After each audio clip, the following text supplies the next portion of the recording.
The first-class cabin of Sovereign Air Flight 902 was silent, smelling of champagne and expensive leather, until he walked in. Alistair Sterling, a man who thought his net worth gave him the right to rewrite reality, saw a woman in seat 1A. He didn't see the doctorate, the decades of sacrifice, or the federal badge tucked in her purse. He only saw a black woman in a seat he wanted. He demanded she move. He called security. He thought he won. But he didn't realize that the woman he was trying to kick off the plane didn't just buy a ticket. She practically owned the sky. This is the story of how arrogance met absolute power, and the karma that followed was nothing short of terminal. The rain lashed against the reinforced glass of JFK's Terminal 4, blurring the runway lights into streaks of jagged neon. Inside the cabin of Sovereign Air Flight 902 bound for London Heathrow, the atmosphere was hermetically sealed against the chaos outside. This was the transatlantic flagship service, a realm where the air was filtered to a crisp purity, and the champagne was poured before the wheels even thought about moving. In seat 1A, Dr. Mina Vance adjusted the cuffs of her cream-colored cashmere sweater. She was 52, though her skin, smooth, dark, and radiant, suggested a woman a decade younger. She had the kind of stillness that only comes from weathering high-pressure storms, both meteorological and political. On her lap rested a thick binder stamped with the insignia of the International Aviation Oversight Board, IAOB. She wasn't just reading it, she was memorizing it. Tomorrow's summit in London wasn't a meet and greet. It was a tribunal regarding airspace regulations, and she was the gavel. She took a sip of sparkling water, declining the Dom Perignon the flight attendant Sarah had offered. "Just water for now, Sarah. Thank you." Mina said, her voice a low, melodic contralto.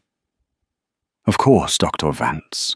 Let me know if you need anything else before we push back," Sarah replied with a genuine smile.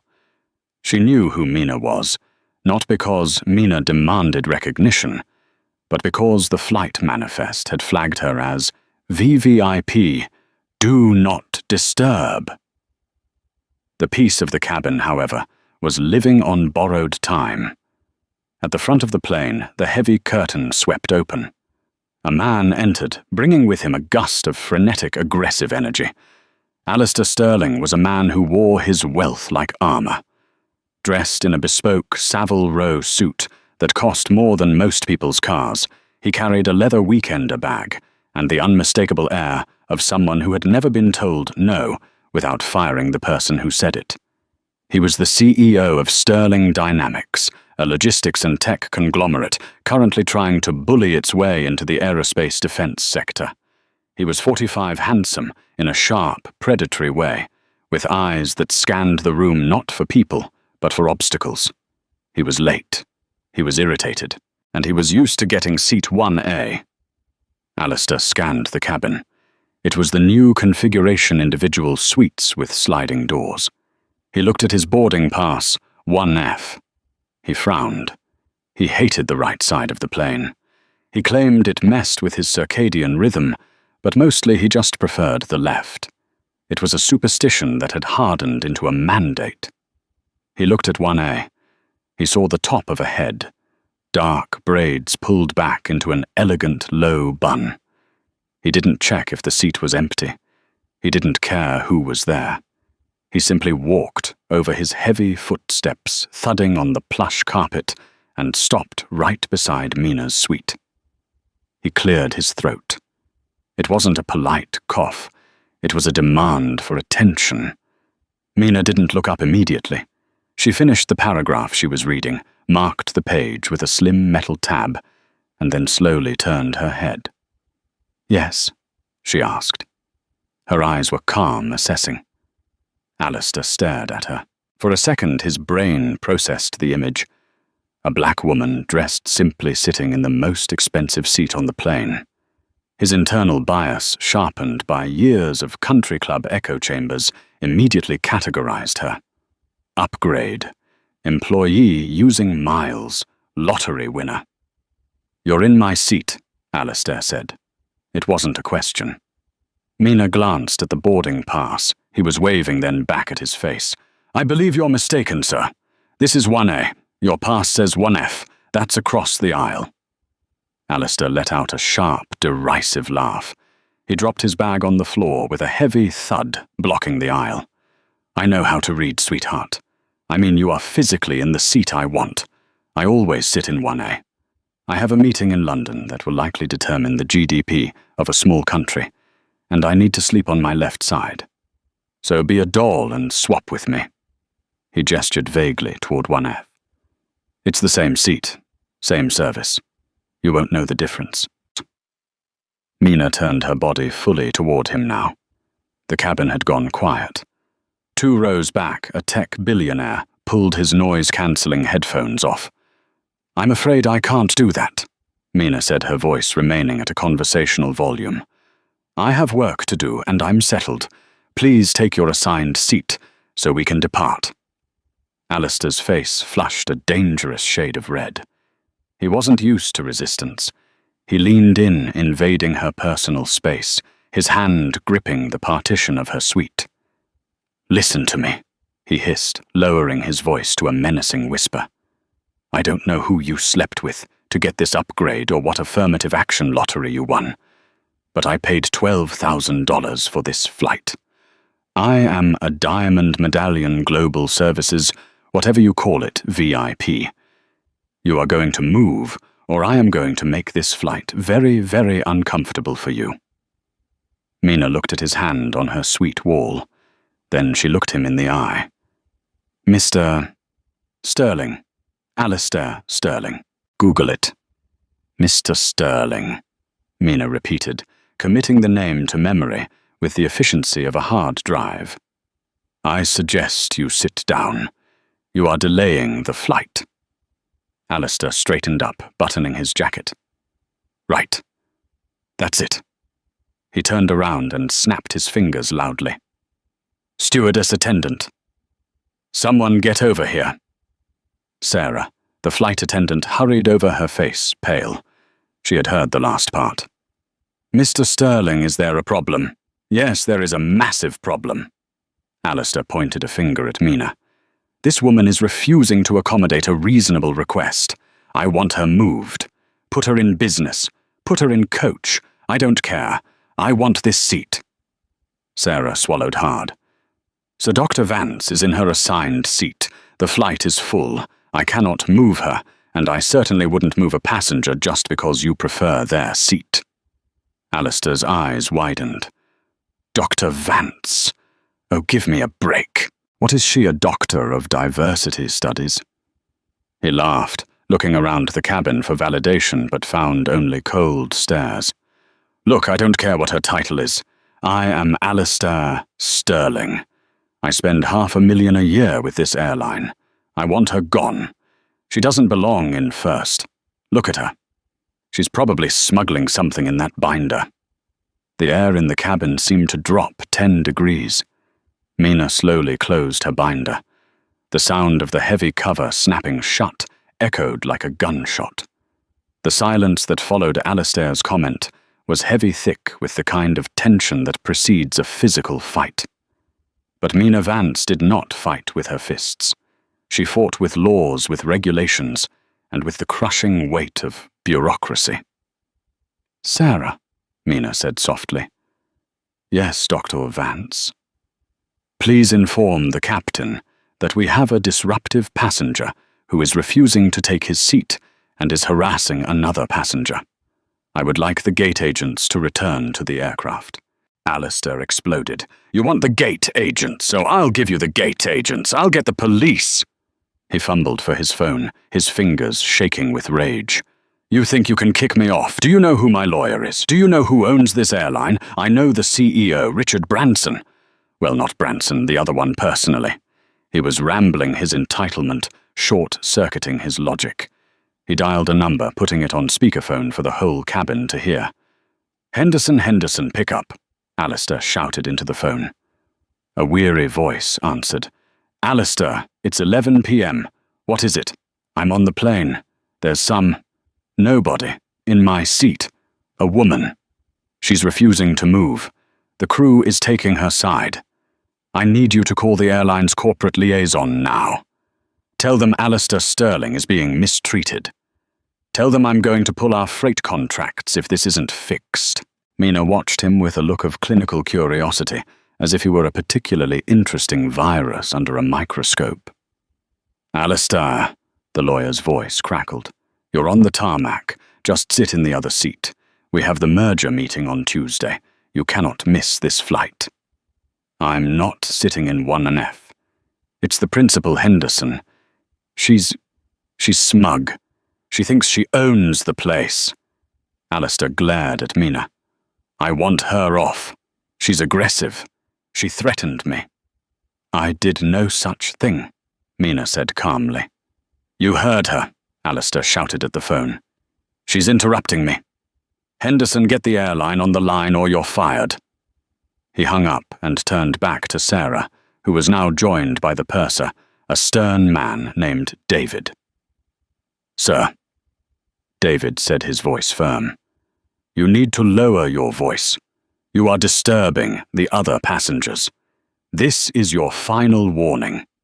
Take seat 1F, or you will be escorted off this plane." Alistair stepped chest to chest with David. "You touch me, and I'll sue you for assault. I want the captain, now. I'm not dealing with the help anymore." Mina sighed. She reached into her purse. She didn't pull out a phone.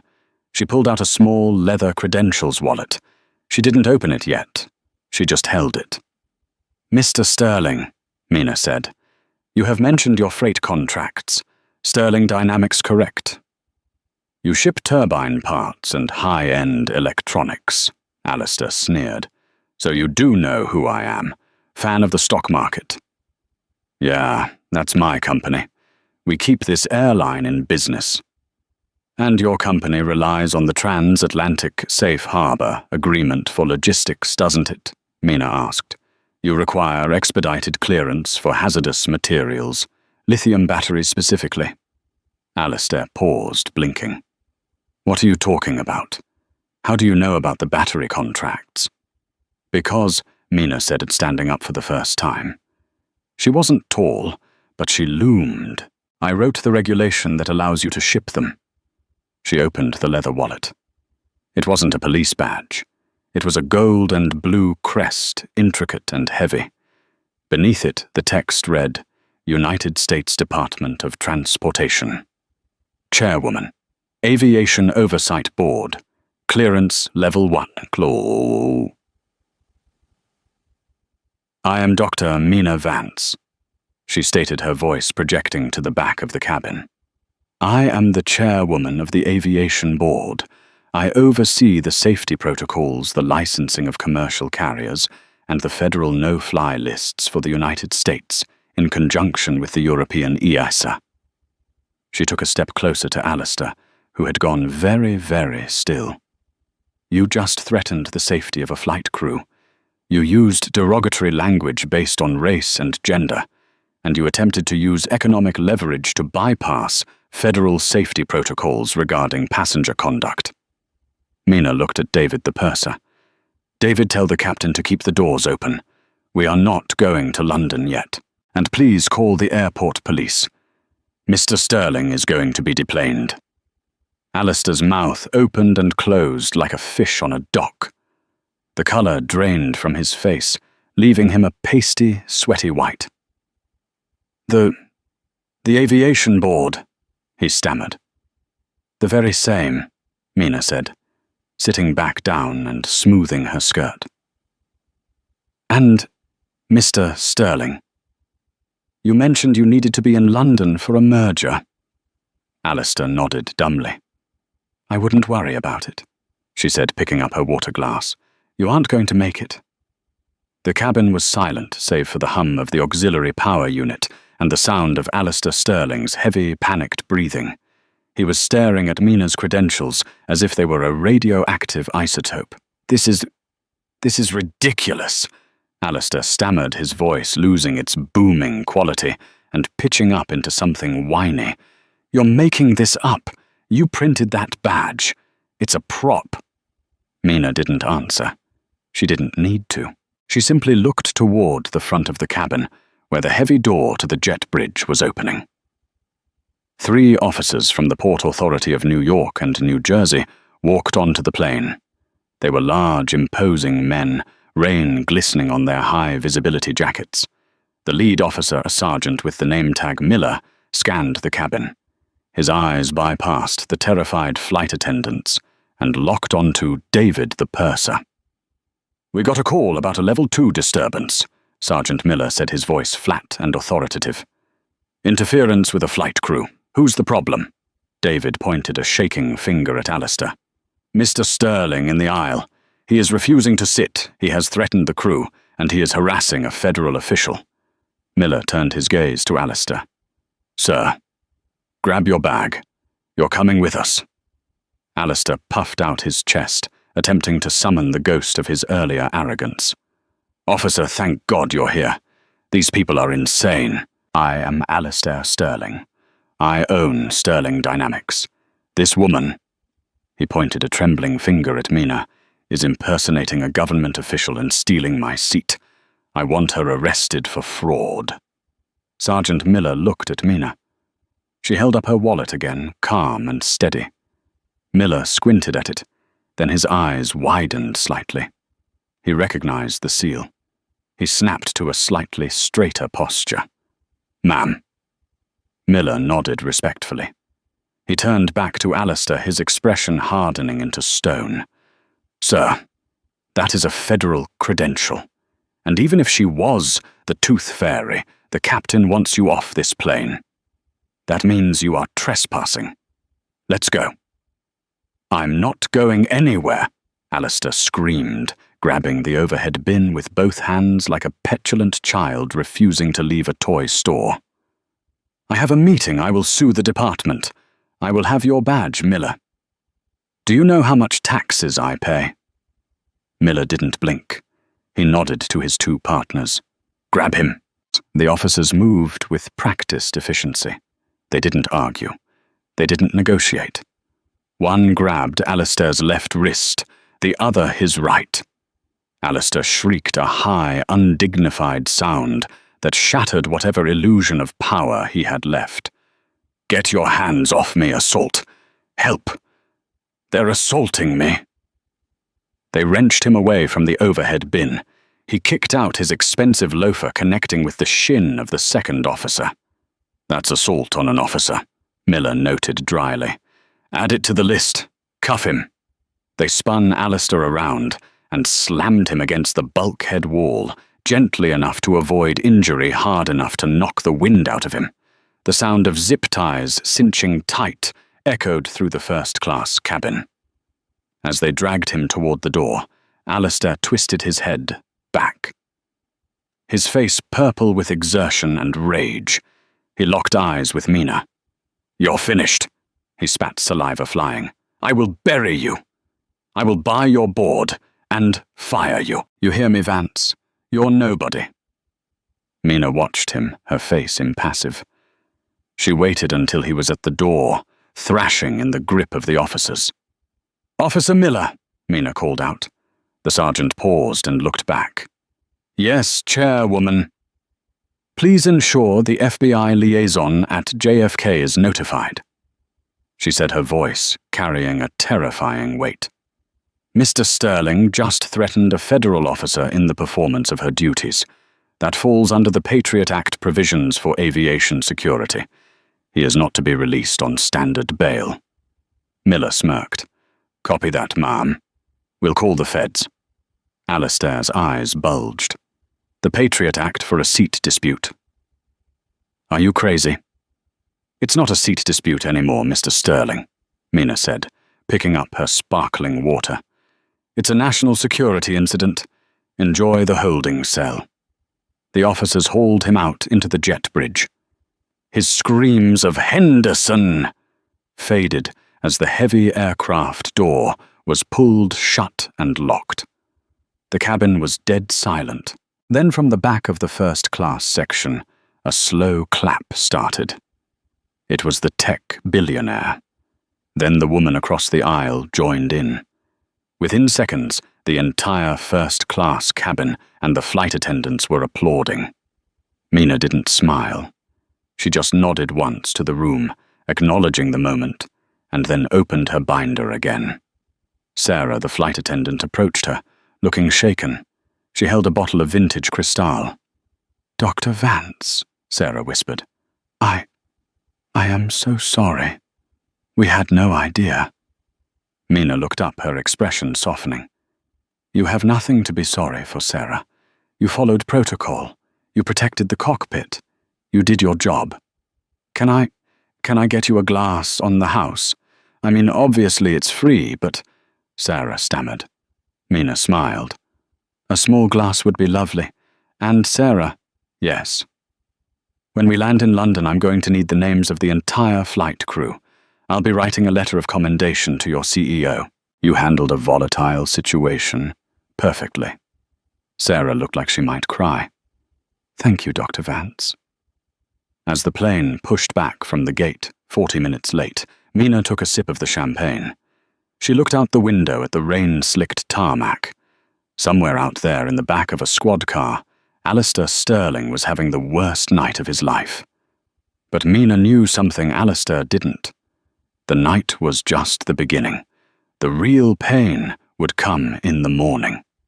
Once the seatbelt sign chimed off, and Sovereign Air Flight 902 leveled out at 33,000 feet, the atmosphere in the cabin shifted from tension to a kind of electric curiosity. The passengers knew they had witnessed something legendary. The man in seat 2A, the tech billionaire, stood up and walked over to Mina's suite. He was Marcus Thorne, the founder of Nebula Systems, a rival to Sterling's company in the tech space, though much more successful. "Dr. Vance," he asked politely, leaning against the partition. Mina looked up from her paperwork.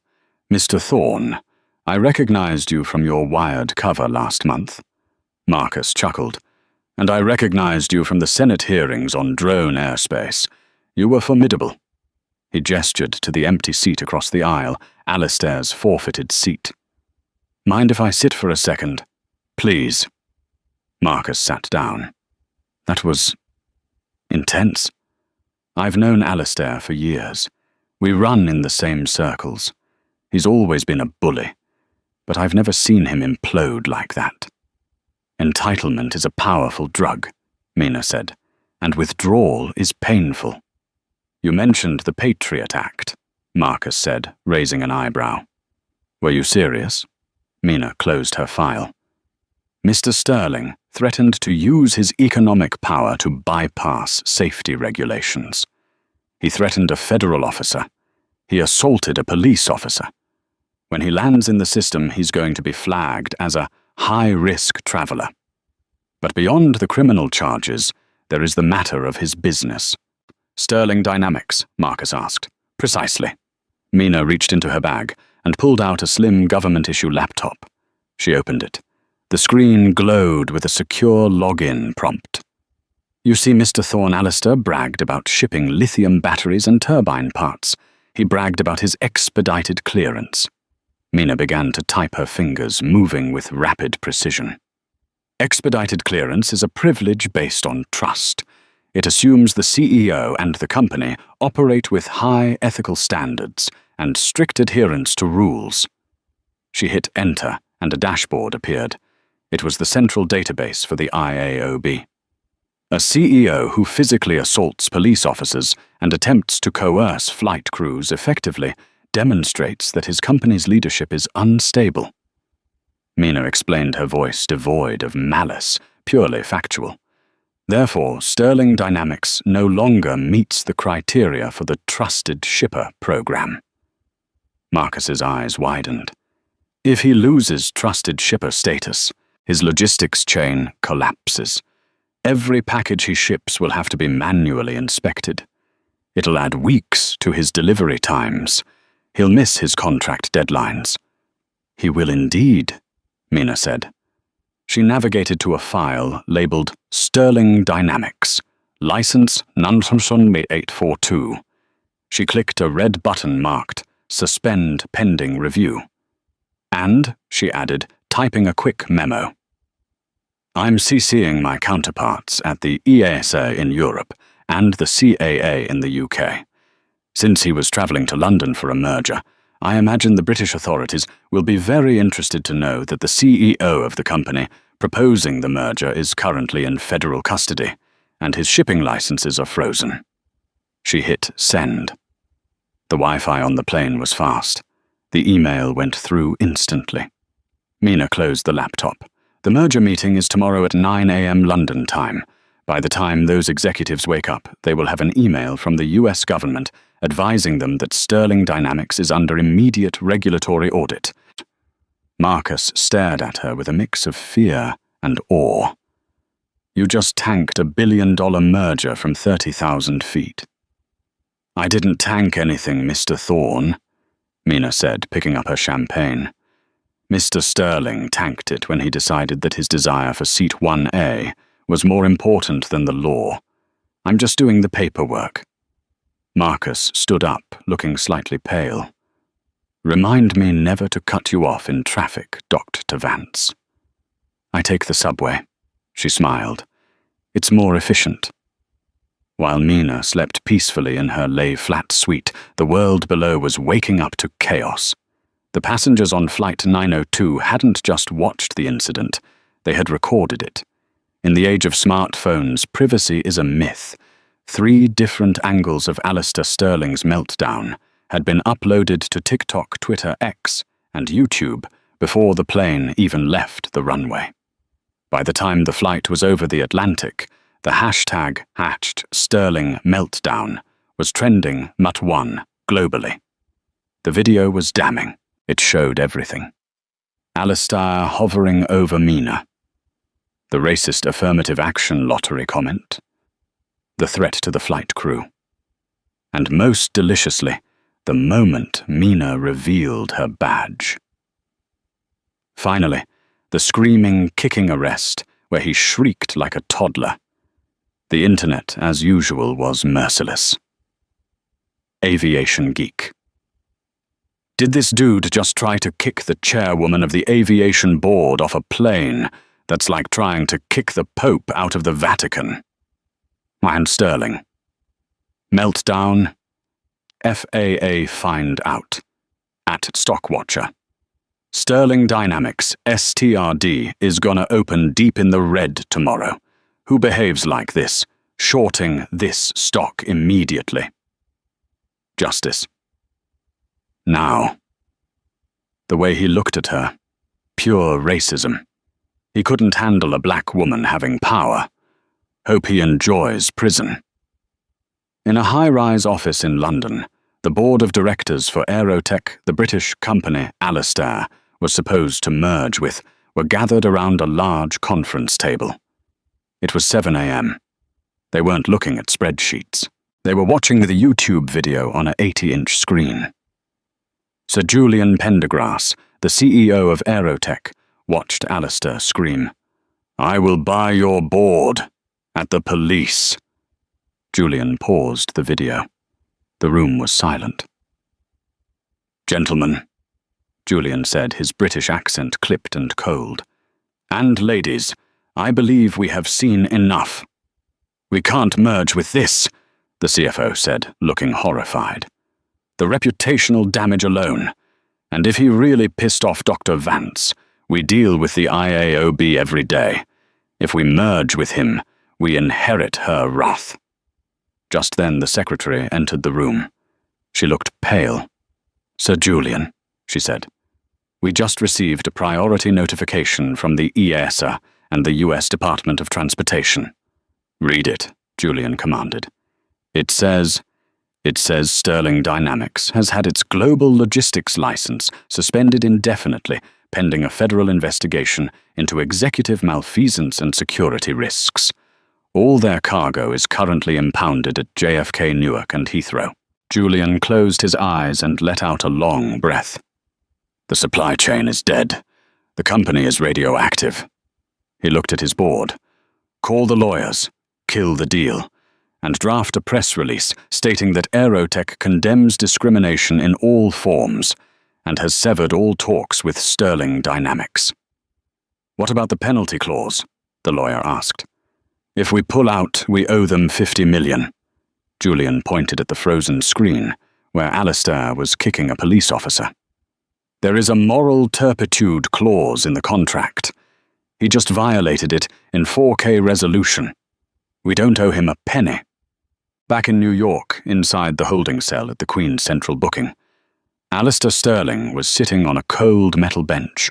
His suit was wrinkled, his tie was gone, taken as a suicide risk, and his shoelaces were missing. He was allowed one phone call. He had called Henderson, his personal attorney.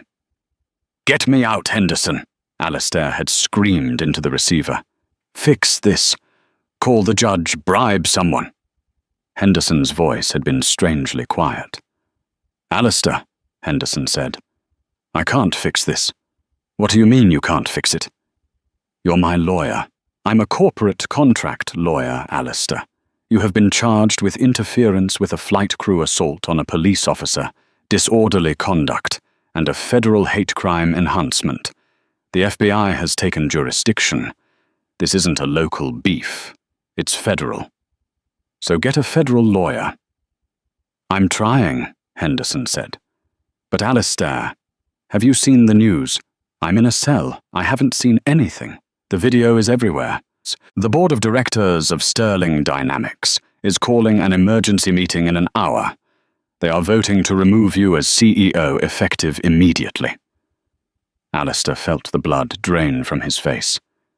They can't. I founded the company."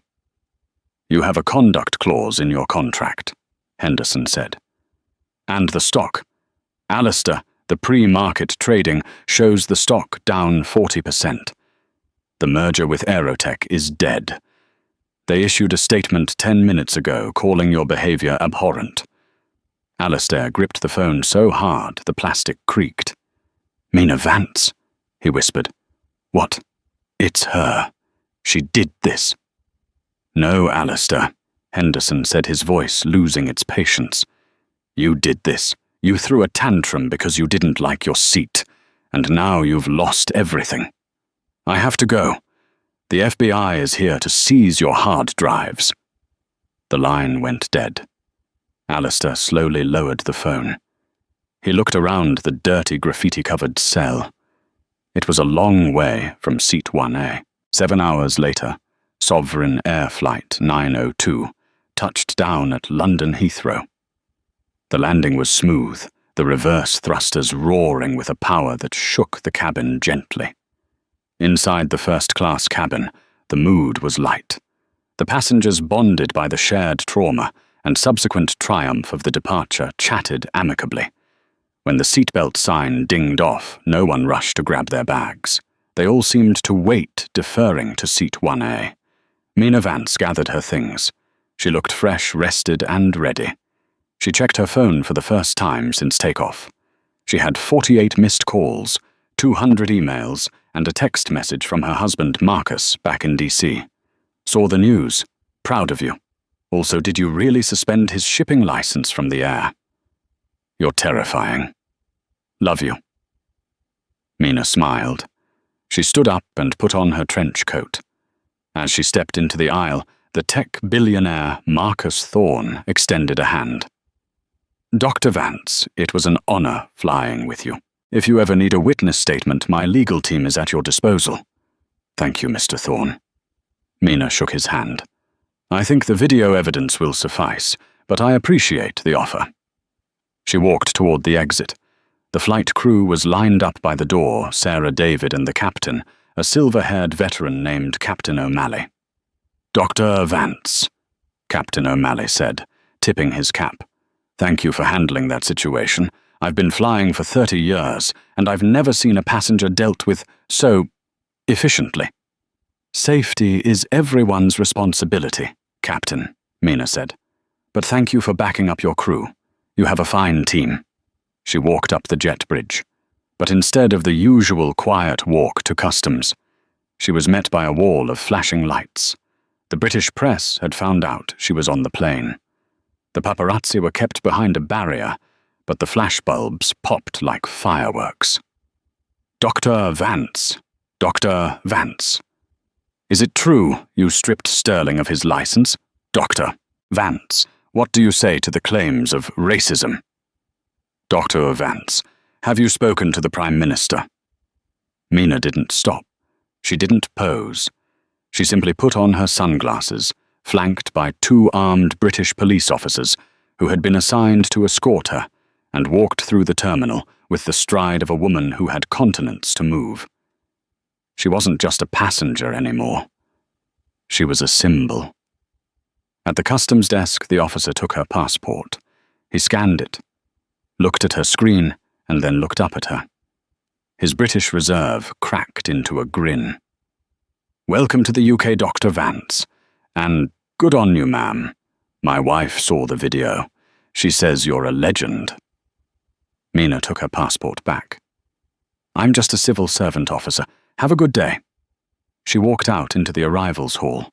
A driver was waiting for her, holding a sign that said, IAOB, Dr. Vance. As she got into the back of the black Mercedes, she pulled up the stock market app on her phone. Sterling Dynamics had opened at 4,200.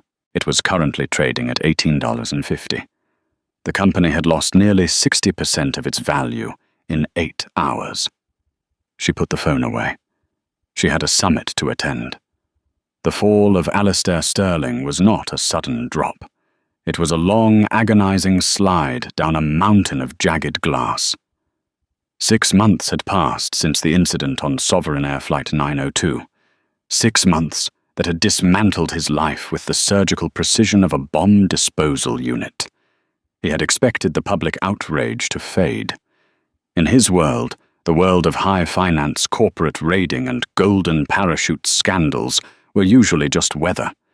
You opened an umbrella, you waited for the rain to stop, and you dried off in the sun of the next quarter's profits.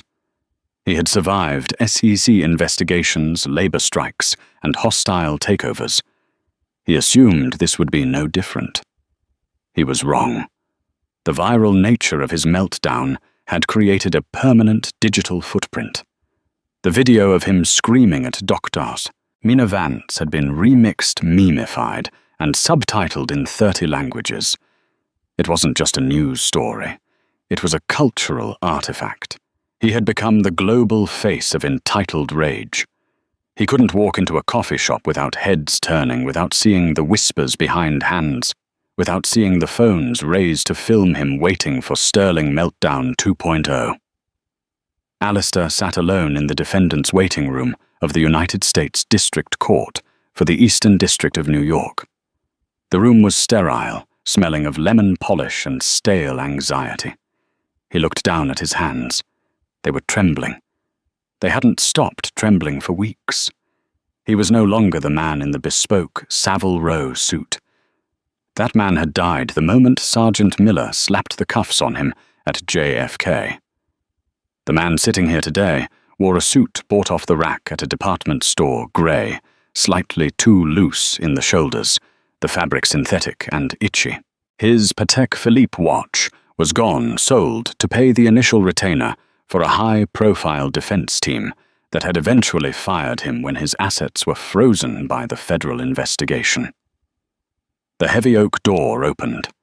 His court-appointed public defender, a weary, overworked man named Mr. Klein, walked in. Klein didn't look like the high-powered sharks Alistair used to employ. He looked like a man who hadn't slept in a decade, carrying a briefcase that had seen better days.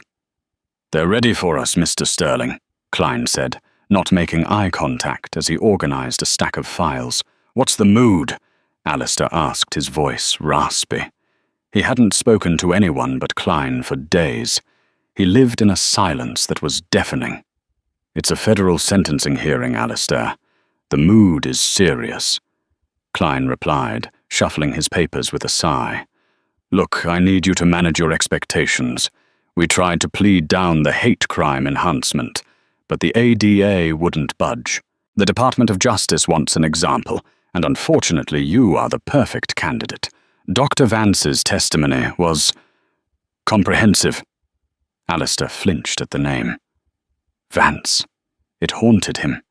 He saw her face every time he closed his eyes, that calm, immovable expression, the way she had looked at him not with anger, but with the clinical detachment of a scientist observing a pest. "She's here, isn't she?" Alistair whispered, a bead of sweat rolling down his collar. "She submitted a written statement," Klein said. "She's in Geneva for the Global Aviation Summit. She didn't fly back for this. You weren't worth the trip." That hurt more than if she had come to scream at him. Her absence was the ultimate insult. He was beneath her notice. He was a pothole she had driven over and forgotten. They walked into the courtroom. It was packed. The gallery was filled with press former employees of Sterling Dynamics who had lost their jobs in the company's collapse, and curious onlookers who wanted to see the monster in the flesh. As Alistair walked down the center aisle, he felt the physical weight of hundreds of eyes. He kept his head down, staring at the scuffed linoleum floor, trying to make himself small. He took his seat at the defense table. The wood was cold under his palms. "All rise!" The bailiff bellowed, his voice echoing off the high ceilings. The Honorable Judge Marcus H. Sterling. No relation, a cruel irony that the tabloids loved and had run endless headlines about, swept into the room.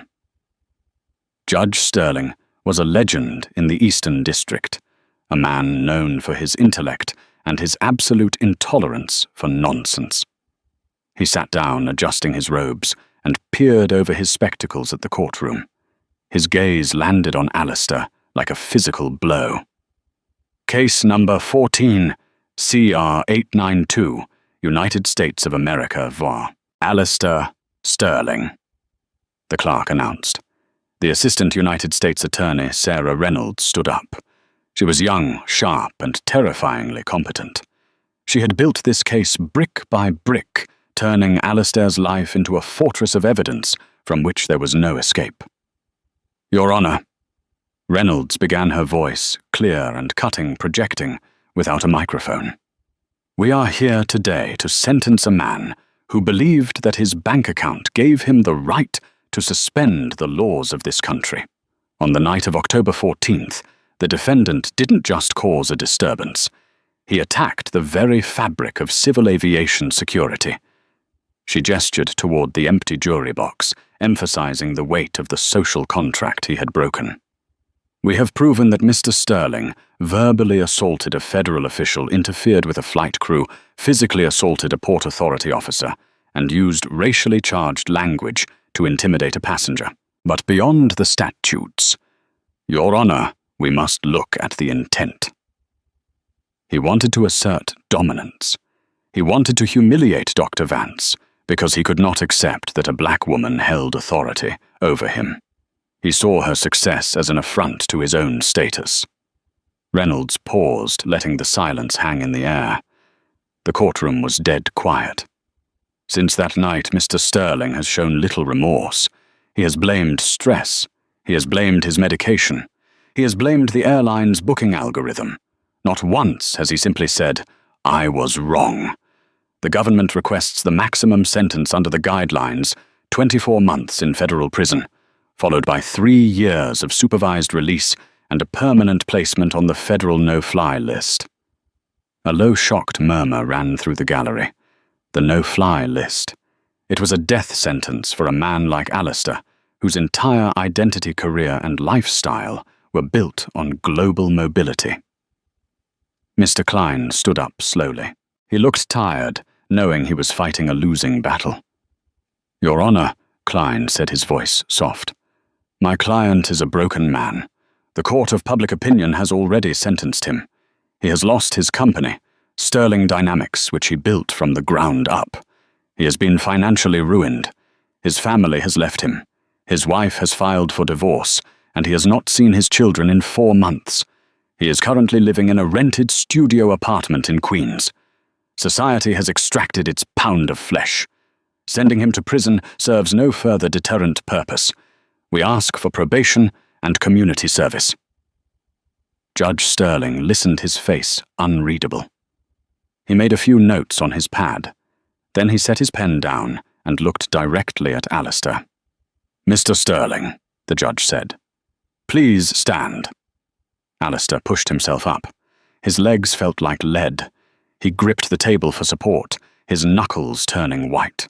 "Do you have anything you wish to say before I pass sentence?" Alistair licked his dry lips. He had rehearsed a speech. He had written down words about situational stress and misunderstandings. But looking at the judge and feeling the burning gaze of the people in the gallery, people who looked like the flight attendants he had screamed at, people who looked like the police officers he had kicked, the words died in his throat. The corporate jargon felt ash dry. Alistair croaked. He cleared his throat, trying to find his voice. "I lost my temper. I shouldn't have done it. I wanted to go to London." It was a pathetic admission. It stripped away all the layers of complex excuses. He had destroyed his life because he wanted a specific seat on a specific plane.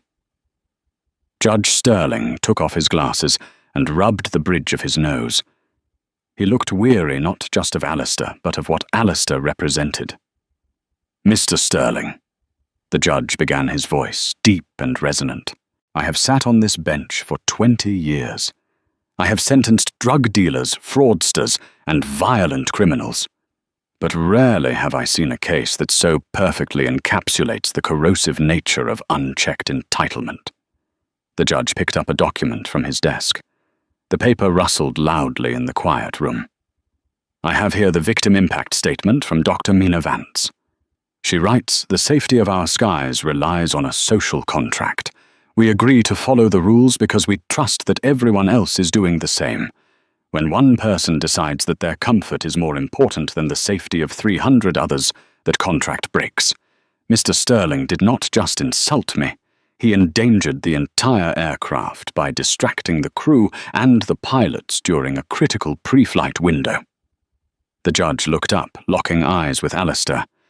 "You didn't just break a rule, Mr. Sterling. You broke the peace. You treated a federal chairwoman, a flight crew, and law enforcement officers as if they were your personal servants. You tried to buy your way out of trouble, and when that didn't work, you tried to bully your way out. You have lost your company," the judge acknowledged. "But that was not a punishment by the court.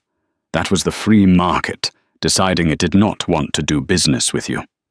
That is a consequence of your character, not your crime. The defense argues that you have suffered enough. I disagree. You have suffered the loss of privilege. You have not yet suffered the loss of liberty." Alistair felt a cold pit open in his stomach. The room seemed to spin slightly. "The integrity of our aviation system is paramount." Judge Sterling continued, his voice hardening into steel. "If I give you probation, I send a message that if you are rich enough, you can abuse flight crews and walk away. I will not send that message." The judge picked up his gavel. "Alistair Sterling, I sentence you to 24 months in the custody of the Federal Bureau of Prisons. You are to surrender yourself to the U.S. Marshals immediately." A gasp went through the room. Immediately. No time to go home. No time to pack. No time to say goodbye to the empty apartment. "Furthermore," the judge said, raising his voice over the murmur, "I am granting the prosecution's request regarding the federal no-fly list. You are hereby banned from all commercial aviation within the jurisdiction of the United States for life. You may take the train, Mr. Sterling. You may take the bus. You may drive. But you will not fly." The gavel came down. Bang! The sound echoed like a gunshot in the quiet courtroom. It was final. 2 U.S. Marshals moved in behind Alistair. They were efficient and impassive, wearing dark tactical vests. "Hands behind your back," one of them said. Alistair didn't fight this time. He didn't scream for Henderson. He didn't threaten to buy their badges. He simply put his hands behind his back. The cold steel of the handcuffs clicked shut, a sound he was becoming intimately, terrifyingly familiar with. As they led him out of the courtroom, he passed the gallery. He saw faces he recognized. A former vice president of his company was there. He didn't look sympathetic. He looked relieved, as if a cancer had finally been cut out of the industry. Alistair looked toward the back of the room. Standing near the exit was a woman he hadn't noticed before. She was wearing a Sovereign Air uniform. It was Sarah, the flight attendant from that night. She wasn't smiling. She wasn't cheering. She was just watching her face solemn. She was witnessing the end of the story. She was seeing the man who tried to ruin her career being led away in chains. Alistair wanted to say something. "I'm sorry. I didn't mean it. Help me." But he said nothing. He lowered his head, staring at his cheap shoes, and let the marshals guide him through the side door into the holding cells and into his new reality. 2 years later. The Greyhound bus terminal in Port Authority, Manhattan, was a chaotic crush of humanity. It smelled of diesel fumes, fried food, and damp wool. It was a place of transit, but devoid of the glamour of the international terminal at JFK. A man sat on a cracked plastic bench in the waiting area, clutching a worn duffel bag. He looked older than his 47 years. His hair was grey and thinning, his face lined with the deep grooves of stress and regret. Alistair Sterling checked his watch, a cheap digital Casio. The bus to Cleveland was delayed. Again. He needed to get to Cleveland for a job interview. It wasn't a CEO position. It wasn't even management. It was for a logistics coordinator role at a mid-sized trucking firm. The pay was $45,000 a year. He needed it desperately. No one on the East Coast would hire him. His name was still toxic in the tri-state area.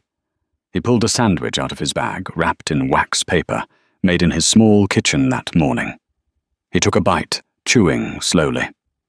The bread was stale. Above him on the large monitors, displaying departures, a news channel was playing on mute. The chyron was readable. Breaking news.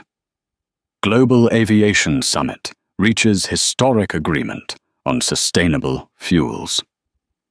The screen cut to a live feed from Geneva. A woman was standing at a podium flanked by world leaders and industry titans. She looked radiant, powerful, and utterly into command. She wore a cream-colored blazer that looked remarkably like the sweater she had worn on that rainy night 2 years ago. It was Dr. Mina Vance. "Today marks a new era for the skies," the captions read as Mina spoke. "We are ensuring that the future of flight is safe, equitable, and accessible for everyone." Alistair stopped chewing. He stared at the screen, transfixed. She was there in the clouds, shaping the future of the world. She was soaring.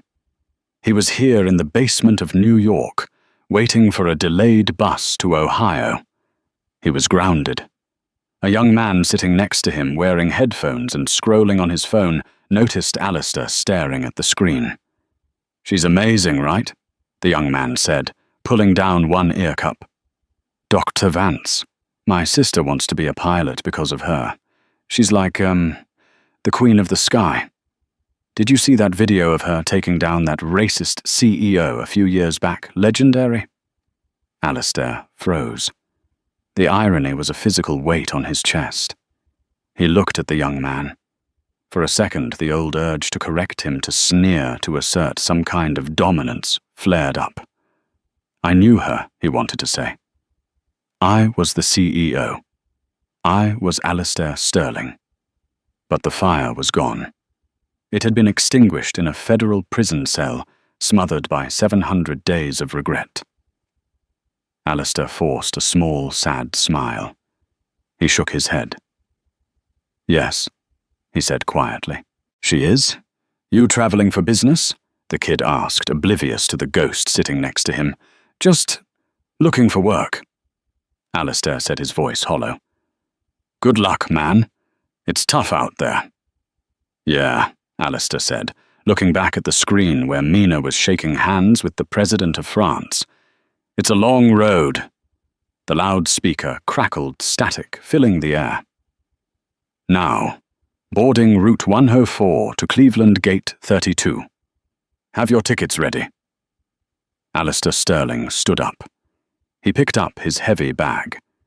He joined the back of the line behind a mother with a crying baby and a group of loud college students. He waited his turn. He didn't push. He didn't demand to go first. He didn't ask for an upgrade. He just waited, feet firmly planted on the dirty tile floor, while high above him the jets roared across the sky, leaving white trails in the blue that he would never touch again. The line moved forward. Alistair stepped up, handed his crumpled paper ticket to the driver, and stepped onto the bus. The door closed with a hiss of hydraulics. The bus pulled out into the rain, merging into the traffic, just another vehicle in the endless sea of lights. And that is how Alistair Sterling learned the most expensive lesson of his life. The only thing more powerful than a first-class ticket is the person who writes the rules for the plane. He lost his company, his freedom, and his dignity because he couldn't check his ego at the gate. If you enjoyed this story of high-flying justice, please hit that like button. It really helps the channel grow. Share this video with someone who needs a reminder that karma is always watching, and don't forget to subscribe and hit the bell so you never miss a story. Thanks for watching and fly safe.